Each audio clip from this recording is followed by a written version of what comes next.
एकदा वाचलेलं इतकं पक्क लक्षात बसते आणि त्या वाचनाचा आनंद वाटतो स्वतःला. तर ती गोष्ट नक्की करा. म्हणजे शक्यतो तुम्हाला जे 11वीत असतील ते 12वीपर्यंत जाईपर्यंत स्वतःला सवय लावायला खूप चांगली म्हणजे सोबत जाईल. सकाळी उठायची सवय एकदा आणि उठल्याबरोबर काही लगेच अभ्यास होत नाही. घेतलं पुस्तक लगेच झोपी. मस्त फ्रेश व्हायचं, थोडी एक्सरसाइज करायची, थोडंसं फिरून यायचं, एक चक्कर बाहेर मारायचा आणि एकदा झोप केली की मग अभ्यासाला लागायचं. नाही तुम्हाला झोप येते डोळ्यात आणि मी अभ्यास करतो. दुपारी अभ्यास करताना खूप झोप येऊन राहिली कारण की बऱ्याचदा आपण कारण ब्रेन आपलं थकतं. जरी आपण खूप कॉन्सन्ट्रेशन अभ्यास करत असतो ना तरी ब्रेन झोप येतेच. तर मग तेव्हा काय करायचं माहिती का, अलार्म लावायचं साईडनं आणि झोपायचं 5 मिनिटं. आपली आई सर्वात चांगला अलार्म असतो. सांगायचं आई मला 15 मिनिटांनी उठव. तर ती 15 मिनिटांनी उठवते आणि नंतर उठल्यावर पण उठायचं. मग मी झोपतोच आहे 15 मिनिटं झाले तरी मग तुम्ही अलर्ट नाही आहात. तुम्हाला काय हवं आहे तुमच्या फोकससाठी. पण तुम्हाला 15 मिनिट दिले आहे, तुम्ही ब्रेनला ऑर्डर दिली मला 15 मिनिटं उठायचं आहे, तुमच्या आईने पण तुम्हाला उठवलं आणि मग अभ्यास करा. बघा तेवढा रेस्ट जो असतो ना ब्रेनला, त्याला तो डुलकी येते तरी मी असंच करते पुन्हा वाचते. किती अर्धा 2 तास अभ्यासा तुम्ही त्याच्यात तुमच्या डोक्यात काहीच जात नाही. 15 मिनिटं झोपल्या पुन्हा वाचा. जे 2 तासाचं आहे ते अर्धा तासात तुमच्या डोक्यात जातं.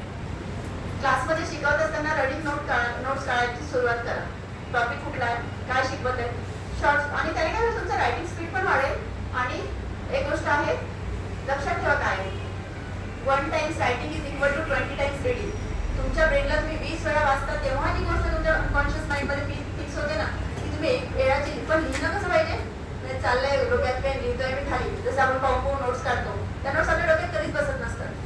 तर जेव्हा तुम्ही वाचता आणि लिहिता तेव्हा ती डोक्यात जाते. तर क्लासमध्ये काय असतो, आपण अलर्ट असतो, टीचर शिकवत आहे, शब्द माझ्याकडे मिस नको व्हायला, तर तुम्ही खूप फोकस असता. आणि बायचान्स तुम्ही भरकटी असले ना, तुम्हाला नोट्स कम्प्लीट करायचे असतात ना, तर तुम्ही पटापट लिहिता म्हणजे तुम्ही पुन्हा अलर्ट होत राहता. तर क्लासमध्ये शिकत असताना प्रत्येकाने आपली एक रफ बुक करायची आणि तिथे शिकवत असलेले टॉपिक नाही पूर्ण इंग्लिशमध्ये लिहिणं होत असेल कारण की मराठी मीडियममध्ये बरेच स्टुडंट आले असतात तर मराठीत लिहायचं. सिंथेसिस शिकवत आहे समजा फोटोसिंथेसिस, तर सरांनी पूर्ण सांगितलं समजून की फोटोसिंथेसिस म्हणजे काय, अन्न बनवण्याची प्रक्रिया, झाडाचं अन्न तयार करतं त्याला फोटोसिंथेसिस म्हणतात. हेच मराठीत आहे म्हणजे जे मी बोलली वाक्य आता मराठीमध्ये तेच मराठी नोटमध्ये लिहून टाकायचं कुठल्या तुमच्या नोटबुकमध्ये. कारण की तो टॉपिक तुम्हाला समजणं खूप इम्पॉर्टंट आहे. 12th फेल पिक्चर आहे, सगळ्यांनी बघा. त्या खूपच जबरदस्त पिक्चर आहे, इतका मोटिवेटिंग आहे. जेव्हा जेव्हा स्वतःला टाइमपास करावा वाटेल, जेव्हा जेव्हा असं वाटेल की माझ्या आयुष्यात माझ्या मित्राचं आयुष्य किती चांगलं आहे, माझ्या आयुष्यात किती प्रॉब्लेम्स आहे, तेव्हा तो पिक्चर तुम्हाला दाखवेल की एखाद्याच्या आयुष्यात किती जास्त स्ट्रगल असू शकतं आणि आपल्या आयुष्यात त्याच्या मनाने काहीच नाहीये. पण तो फोकस असतो, त्याला हवंच असतं. जेव्हा जेव्हा तो टाइमपास करतो तेव्हा तेव्हा त्याचा रिझल्ट कसा येतो. म्हणजे सगळ्या एका नॉर्मल स्टुडंटसोबत ज्या गोष्टी होतात त्या सगळ्या त्याच्यात आलेल्या आहेत. त्यामुळे स्वतःला अलर्ट करत राहा आणि स्वतःला नेहमी एका बेस्ट पोझिशनवर बघा. आजच तुमच्या डोक्यात माइंड क्लिअर असायला पाहिजे की मला काय करायचंय, मला स्वतःला कशी आयुष्य जगायचंय. मला डॉक्टर झालेला बघायचंय, स्वतःला इंजिनियर झालेलं बघायचंय, टीचर झालेलं बघायचंय, की मला लेक्चरशिपमध्ये जायचंय किंवा मला रिसर्चमध्ये जायचंय, किंवा तुम्हाला जे काही हवं असेल तुमचं, किंवा मला इंडियन आर्मीमध्ये जायचंय किंवा इंडियामध्ये करायचंय. कारण हे तर सगळं हा तर तुम्हाला माहिती आहे 12th हा बेस आहे. इथून बाहेर निघाला तर तुमच्यासाठी सगळं ओपन आहे, तुम्हाला कुठं जायचं आहे. तर त्याच्यासाठी तुम्हाला आजच तुमच्या माइंडमध्ये ती गोष्ट क्लिअर असायला पाहिजे. तर त्याच्यासाठी स्वतःला पहिले क्लिअर करा की तुम्हाला काय हवं आहे. आता म्हणजे मी ठरवलं होतं, म्हणजे मी यांनी सांगितलं 9थमध्येच ठरवलं होतं की मला डॉक्टर व्हायचं आहे. कारण 9थमध्ये आम्हाला बायो खूप चांगलं मॅडम खूप चांगला होता आणि खूप छान शिकवायचं. मला हळूहळू बायो खूप आवडायला लागलं. तेव्हाच मी ठरवलं होतं की मला मेडिकल फील्डच घ्यायची आहे. आणि मग माहिती होतं की मी खूप तर एकदम ब्राईट स्टुडंट नाही आहे क्लासमध्ये, मी एव्हरेज स्टुडंट होती. तर मग मी म्हटलं की याच्यासाठी मला टॉपच करावं लागेल वर्गात. टॉप करणं काही शक्य नाही. आता तेव्हाच्या वेळेची माहिती मी सांगते माझी. ॲक्च्युली तेव्हा जर मी विचार केला असता टॉप करणं काही कठीण नाही, तू करू शकते इझिली, मी झाली असती. पण मी स्वतःला नेहमीच एव्हरेजच समजत आली. तो सर्वात मोठा माझा वीक पॉईंट. तर स्वतःला कधीच कमी समजू नका. कारण ब्रेन सगळ्यांना देवाने सारखं दिलेलं आहे. तुम्ही किती यूज करताय, तुम्ही स्वतःला किती कोणत्या पोझिशनवर समजताय. एखादा असतो त्याच्याकडे काहीच नसतं पण इतका भारी ॲटिट्यूड असतो, एखाद्याकडे सगळं असतं पण त्याच्याकडे तो ॲटिट्यूडच नसतं. तर तो जो ॲटिट्यूड नसतं त्याच्यामुळे तो माणूस खूप मागे राहतो. म्हणून स्वतःला आणि एखाद्याला स्वतःला सगळं काही असं माझ्याकडे हे नाही आहे, तो फोकस कशावर करतो त्याच्याकडे काय नाही आहे त्याच्यावर. आणि जो एखादा त्याच्याकडे काहीच नसतं तर माझ्याकडे हे आहे, तो त्या गोष्टीवर फोकस करतो, अरे माझ्याकडे हे आहे ना, हे तर माझ्याकडेच नाही आहे. तर तसं स्वतःला ओळखा की तुमच्यातला पॉझिटिव्हिटी काय आहे, तुमच्यामध्ये चांगली गोष्ट काय आहे इतरांपेक्षा. मग त्या गोष्टीवर काम करायला लागा. की मला सगळे सब्जेक्ट येतात, ठीक आहे, पण मला हा सब्जेक्ट खूप जास्त येतोय, आणि याच्यातच माझं करिअर घडवलं तर, म्हणजे जर तुम्हाला चूज करायचं असेल स्वतःला की मला नेमकं काय हवंय, पहिले तर आजच्या रात्रभर दिवसभर तोच विचार करा की मला खरंच काय हवंय. नंतर मग ठरलंय की मला आता इंजिनिअरिंगच हवंय, तर इंजिनिअरिंगमध्ये सगळ्यात बेस्ट कॉलेजेस कोणते आहेत, गव्हर्नमेंटचे, पण मग गव्हर्नमेंटमध्ये कोणते चांगले कॉलेजेस आहेत, तर मग हां बस हे कॉलेज आणि मला इथेच ॲडमिशन घ्यायची, हे तुमच्या माइंडमध्ये 100% फिक्स असलं पाहिजे. जर ते का तुमच्या माइंडमध्ये फिक्स झालं तर तुमचा अनकॉन्शियस माइंड त्या प्रकारे काम करायला लागतो की तुला तिथे जायचं आहे. मग त्याच्यासाठी जेव्हा जेव्हा अभ्यास करताना रिकाम्या गोष्टी स्वतःला डिस्टर्ब करायला लागतात ना, तेव्हा तुमचा अनकॉन्शियस माइंड तुम्हाला अलर्ट करतो, नाही तुला काय करायचं आहे, तू काय करतेस, तुम्ही पुन्हा ट्रॅकवर येतात. कारण की आपल्या माइंडमध्ये एका मिनिटामध्ये 65 थॉट्स येत असतात. 60 सेकंडचा एक मिनिट होतो, पण एका सेकंडमध्ये 3-4 थॉट्स येऊन जातात आपल्या माइंडमध्ये. ती नॉर्मल ह्युमन बिंगची मानसिकताच आहे ती. त्याच्यामुळेच कल्पनाशक्ती आपली खूप स्ट्रॉंग आहे. मग तुम्ही कल्पनेवरती किती काम करता. आता मी आपण त्यांना पण सांगितलं की तुम्हाला माहिती असेल फ्रिक्वेन्सी शिकताय तुम्ही, तर फ्रिक्वेन्सी सर्वात जास्त फ्रिक्वेन्सी सध्या कुठं काम करते, रेडिओ स्टेशन, मोबाईल आणि हे सगळेच कम्प्युटर आणि ह्या सगळ्यांमध्ये. तर फ्रिक्वेन्सी म्हणजे काय, एखाद्या नंबर असतो, प्रत्येक फ्रिक्वेन्सीला नंबर असतो की 1000 3000 तुम्ही शिकला असाल ना ते. तर मोबाईलमध्ये पण जो नंबर दिलेला असतो तो ऍक्च्युली ती फ्रिक्वेन्सी असते. मग तोच नंबर तयार केल्याबरोबर त्याच व्यक्तीला कसा फोन लावतो की ज्या व्यक्तीला तो नंबर दिलेला असतो, कारण की त्या फ्रिक्वेन्सीला तो नंबर, त्या नंबरची ती फ्रिक्वेन्सी असते. रेडिओ स्टेशनमध्ये पण हे स्टेशन आपण जेव्हा किंवा टीव्हीचं चॅनल जेव्हा आपण ते चॅनल दाबलं की ते चॅनल कसं लागते, हा नंबर दाबला की, कारण त्याच चॅनलला तो नंबर दिलेला आहे, म्हणजे त्या नंबर ऍक्च्युली तो नंबर असून ती फ्रिक्वेन्सी दिलेली आहे. तर तसंच आपल्या तुमची इच्छाशक्तीला तुम्ही किती फ्रिक्वेन्सीने ती गोष्ट मागता आहात, त्या फ्रिक्वेन्सीने तुम्हाला ती गोष्ट मिळणार आहे. यालाच लॉ ऑफ अट्रॅक्शन सुद्धा म्हणतात की तुम्ही ती गोष्ट किती स्ट्रॉंगली अट्रॅक्ट करताय. तर म्हणून मी तुमच्या माइंडमध्ये फिक्स करण्यासाठी काय म्हणते की मला मेडिकलचं गव्हर्नमेंटचं जे कॉलेजच हवं आहे. महाराष्ट्रामध्ये सर्वात बेस्ट कॉलेज सध्या ते आहे, नंतर पुण्याचं बीजे मेडिकल कॉलेज आहे, पण मला इतके दूर नाही जायचं, मला नागपूरचंच गव्हर्नमेंट कॉलेज हवं आहे. तर तुम्ही सध्या फिक्स करा की तुम्हाला कुठल्या कॉलेजला जायचं आहे. ते केलं की आपोआप तुमचं बाकी गोष्टी त्या प्रकारे घडायला लागतात. तर त्या कशा घडतात, त्याचं एक्झाम्पल मी त्यांना खूप चांगलं सांगितलं, पण मी तुम्हाला शॉर्टकटमध्ये सांगते की एखादी गोष्ट आपल्याला हवी आहे. समजा तुम्हाला आता तुम्ही सकाळी उठला आहात आणि तुम्हाला माहिती आहे की तुम्हाला लेट झालं उठायला, तर तुम्ही स्वतःला काय सांगणार, मी आज लेट होईल, मी लेट होईल.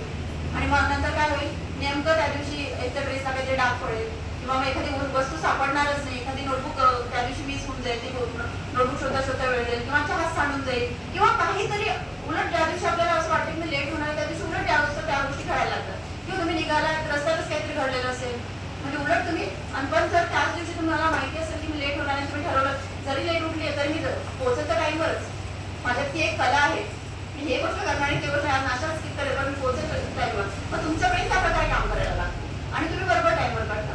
कारण की त्या युनिव्हर्सला हे नाही कळत की तुम्हाला काय हवंय. तुम्ही लेट करता, आपण लेटच होणार, लेटच होणार. तर लेट शब्दाला तो फोकस करतो, कारण की त्याचा फोकस कशावर चाललाय, लेटवर. मी 100% लेट होणार, त्यांना मी पोहोचणार आहे. म्हणजे तुम्हाला जे हवं आहे ते बोलत राहायचं, त्याबद्दलच बोलायचं, त्याबद्दलच विचार करायचा. जे नको आहे आपलं, नेमकं आपण काय करतो की यार माझ्यामध्ये, म्हणजे मला स्टेज ची भीती वाटते ना, माझ्याकडून जमणारच नाही, तिथे होईल असं अंगाला ते थरथरायला लागेल, असं जेव्हा तुम्हाला वाटतं ना, 100% तसं होईल. आणि तुम्ही जर असा विचार केला की या स्टेजवर जाऊन रॉक करून येत नाही ना काही, तर मी जाऊन बोलून येईल, आणि 100% तुम्ही 100% चांगला बोलाल. आणि ह्या गोष्टी अल्टिमेटली काम करत असतात. मग ह्या छोट्या गोष्टी, ह्याच आपल्या ब्रेनला जर आपण पॉझिटिव्हिटी, यालाच म्हणतात पॉझिटिव्ह, आता खूप प्रचंड स्प्रेड झालेलं आहे पॉझिटिव्ह थिंक करा, पॉझिटिव्ह बोला, पॉझिटिव्ह राहा. हे काय आहे, अल्टिमेटली आपल्या माइंडला त्या प्रकारे इन्स्ट्रक्शन्स द्या. तर तुम्ही आता रात्री एक काम नक्की करायचं, आता उठण्यात जरी सुट्टी आहे तरी मला ह्या कॉलेजला जायचं आहे, मला तिथे जायचं आहे, आणि स्वतःला तिथे इमॅजिन करायचं मी तिथे पोहोचली आहे, तिथे शिकते आहे. याला म्हणतात व्हिज्युअलायझेशन. हे व्हिज्युअलायझेशन कोण करतो माहिती का, सचिन तेंडुलकर प्रत्येक मॅच खेळायच्या आधी स्वतःला व्हिज्युअलाइज करायचा की आज मी सेंचुरी केलीच आहे. पण जर त्या फ्रिक्वेन्सीने त्याने केली नसेल ना, त्या दिवशी व्हिज्युअलायझेशन त्याचं एवढं स्ट्रॉंग नसेल, तो ह्युमन बिंग आहे ना, बरोबर तो 99 वर आउट व्हायचा. समजलं? तर म्हणजे याला व्हिज्युअलायझेशन टेक्निक म्हणतात. नाहीतर त्याच्यामध्ये काहीच नाहीये, तो ना हायटेड होता, ना त्याला एक स्ट्रॉंग बॅकग्राऊंड होतं, ना म्हणजे काही नव्हतं, फक्त इच्छाशक्ती. त्याने इच्छाशक्ती केली आणि तो इतका, म्हणजे नाहीतर प्लेअर म्हणजे कसा पाहिजे आपल्याला, एकदम बॉडी बिल्डअप वाला आणि उंच पुरा असा पाहिजे ना. तो किती छोटा आहे ते त्याने करून दाखवलं ना. जी लोक मोठी झाली आहेत ती स्ट्रगल करून आणि काहीतरी ऑब्स्ट्रॅक्शन जे आहे, जे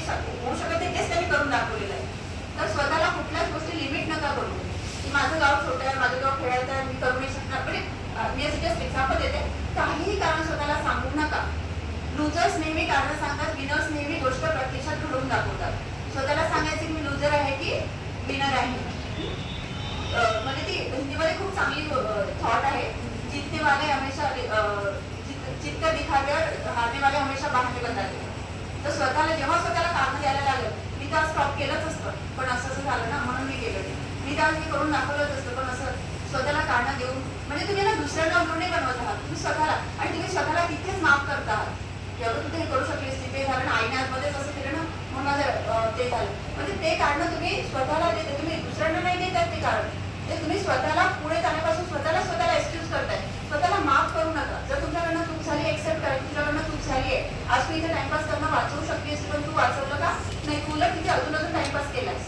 तर स्वतःला एक्सक्यूज करणं, जेव्हा एक्सक्यूज करायला लागतो ना आपण इतरांना कारण द्यायला लागतो, अल्टिमेटली आपण स्वतःला कारण देत असतो. तर ते करू नका.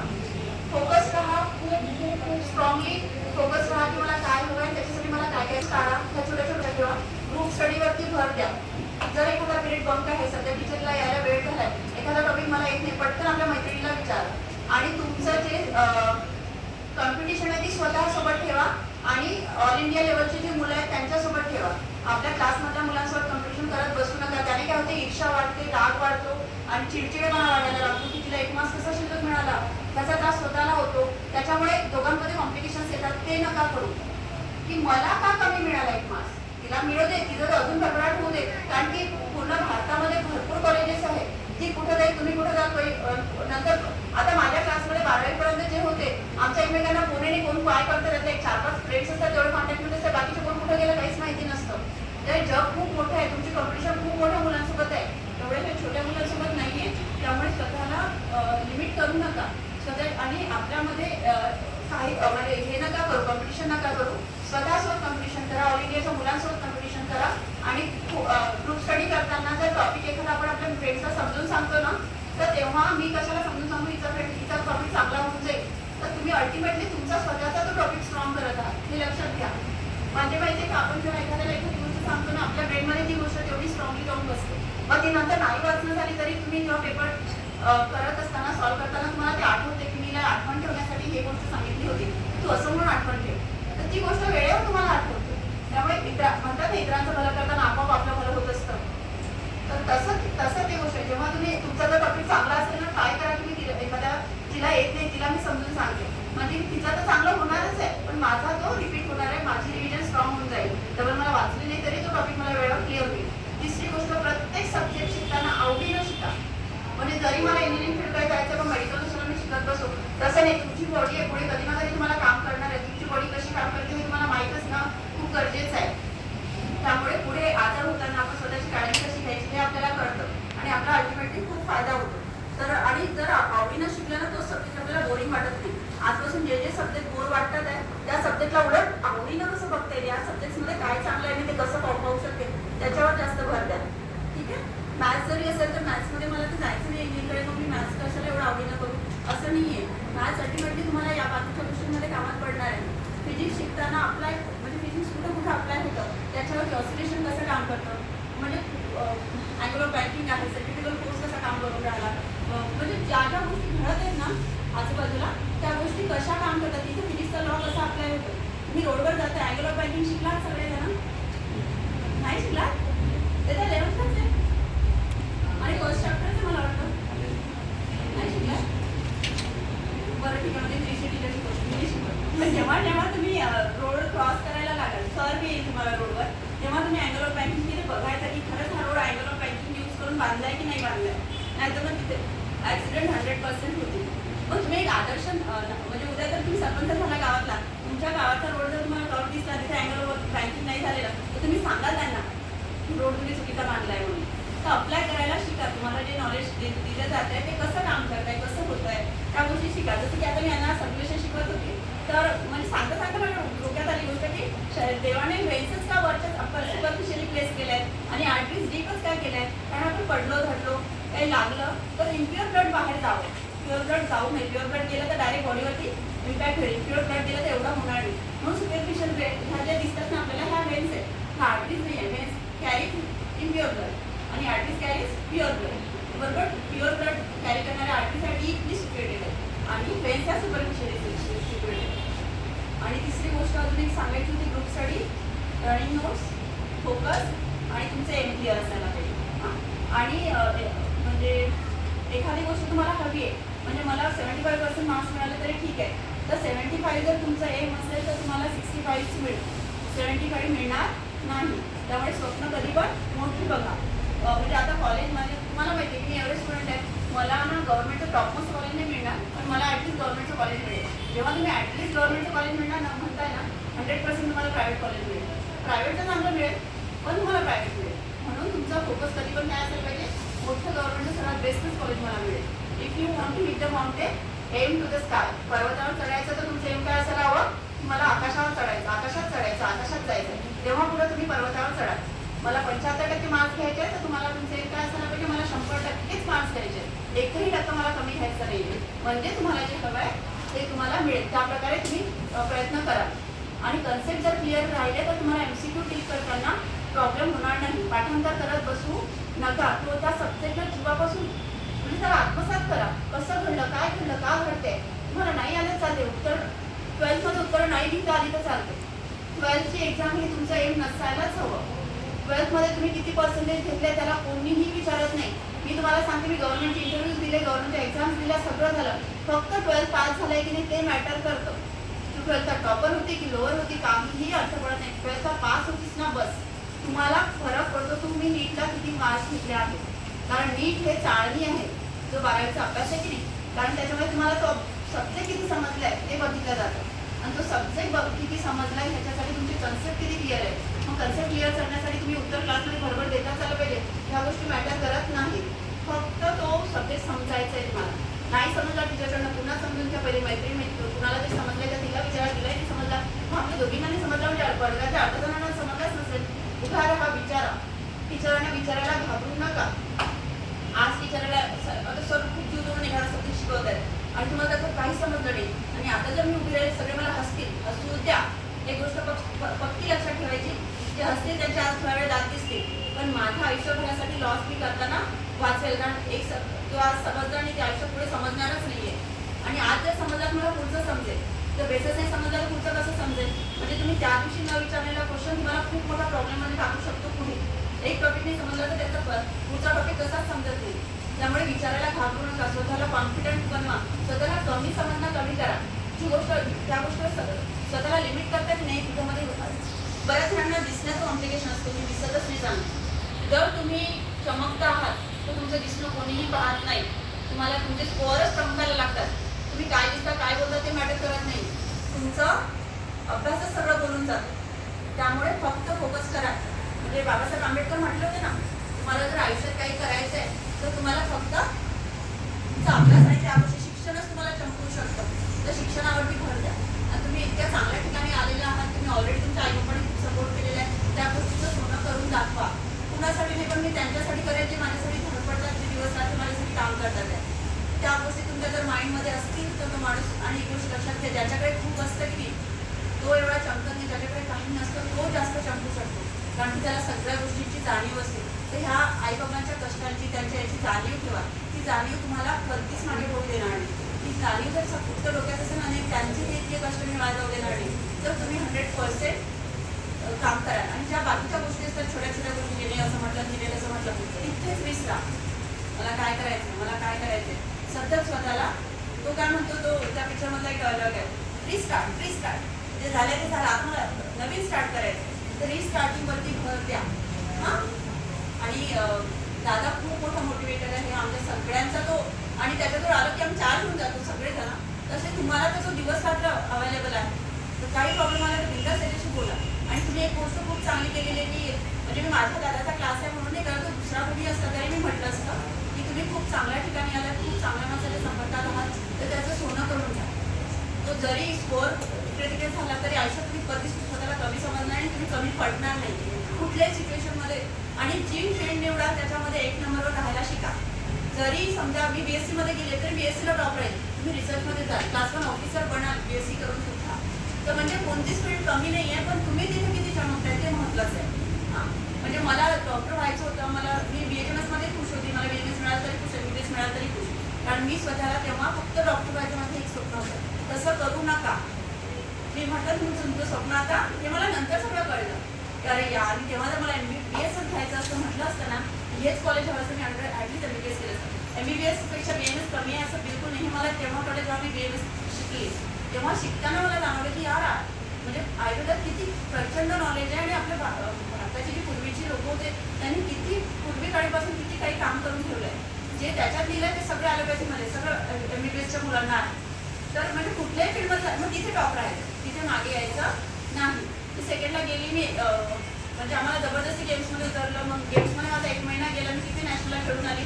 मला खूप वाटायचं की यार इतका टाइमपास झाला. नंतर आमचे खूप असे इव्हेंट होते, सोशल इव्हेंट होते सेकंड इयरमध्ये. मी प्रत्येकमध्ये पार्टिसिपेट करायची आणि मला वाटायचं यार आता ते यावर्षी आपल्याला काही खरं नाही, पासही होते की नाही काही. आणि उलट माझ्या 3 इयर्समध्ये मला सर्वात चांगले पर्सेंटेज मिळाले ते सेकंड इयरमध्ये. कारण माझा जो ओव्हरऑल कॉन्फिडन्स होता ना सगळ्या गोष्टीमुळे तो खूप पुस्तक झालेला होता. आणि आपला इथे 1 महिना गेलाय तर त्यामुळे अजून मी म्हणजे कमी वेळात जास्त अभ्यास केला. म्हणजे मी म्हणते ना फोकस ठेवायचं, कॉन्सन्ट्रेशन चांगलं व्हायचं. किती टाइमपास झाला असेल हा वेळ मी वाया घालवला. इथे माझा टाइम वेळ गेला आणि इथे मी त्याची भरी काढून घेईल. त्या फोकसने अभ्यास करा. तुम्ही फक्त अभ्यास करता तुमच्या डोक्यातले विचार किती स्ट्रॉंग आहेत त्याच्यावरच रिझल्ट आणणार. तुम्ही एक दिवसभरी पुस्तक घेऊन बसता तरी तुम्हाला मार्क्स मिळणार नाही. म्हणजे अर्धा तास असतो त्याला मार्क्स मिळतो कारण त्याने अर्धा तासच असलं पण फोकसने वाचलं. आणि तो फोकस ठेवण्यासाठी ह्या सगळ्या गोष्टी मॅटर करतात. रात्री झोपताना स्वतःला अलर्ट ठेवायची की मला यापर्यंत ॲडमिशन हवी आहे. सकाळी उठताना बस मी घेतलेली ॲडमिशन आणि तुम्ही खूप लकी आई बाबा टेन्शन नका तुम्हाला मिळालीच आहे. जेव्हा हवे त्याच अभ्यास नाही कर दिवसपर्यंत त्याला मिळाले तर कारण की एक दिवस घालवा, दुसरा घालवा, तिसरा दिवस तुम्ही युटिलाइज करणार. तर स्वतःला फक्त पॉझिटिव्ह अप्रोच ठेवायचा, पॉझिटिव्ह माइंडसेट ठेवत राहायचा. क्लासमध्ये थोडा वेळ गेला यार म्हणजे एवढं गेलं घरा मॅम सॉरी मला काहीच समजलं नाही. त्या म्हणजे ठीक आहे बाकी मुलांना म्हणजे तुमची पण रिव्हिजन होते एकदा मी तुला समजून सांगते. अल्टिमेटली त्यांची पण रिव्हिजन होऊनच राहिली हो की नाही. त्या सगळ्या आणि सगळ्यांचा फायदा कसा याच्यावर काम करा. अल्टिमेटली तुमचा फायदा होतो.